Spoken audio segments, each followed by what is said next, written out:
kelganda beqaror edi, dilga ish qo'nganda beg'ubor edi. Gul go'zal kulganda betakror edi. U olis 18 yoshimda edi.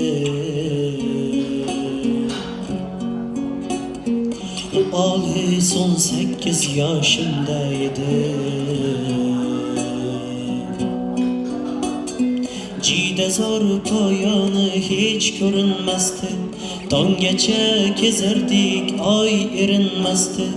Bizlarga baxt tilab qushlar tinmasdi. U olis 18 yoshimda edi.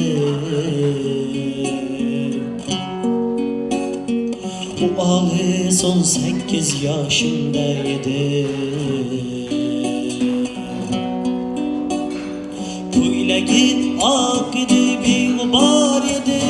Meni maftun etgan bir ifor edi. 17 yosh qizdek hidi bor edi. U olis 18 yoshimda edi.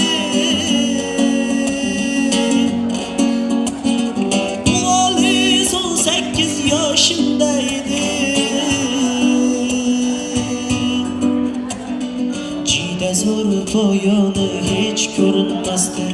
Tonggacha kezardik, oy erinmasdi. Bizlarga baxt tilab qushlar tinmasdi. U olis 18 yoshimda edi.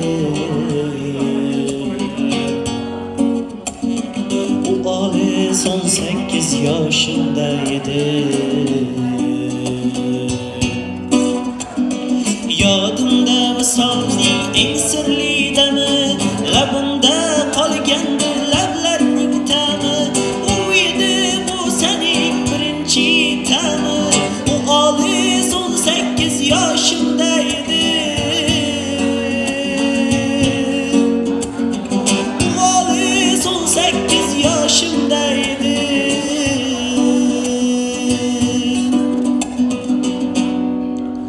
18 yoshdaman, yillar o'tsa ham, yoshim hatto 90 100dan o'tsa ham, aytinglar dunyodan karim o'tsa ham, u olis 18 yoshda edi. U olis 18 yoshda edi.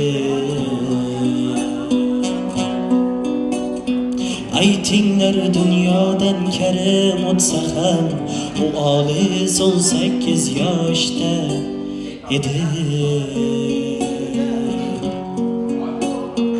U olis 18 yoshda edi.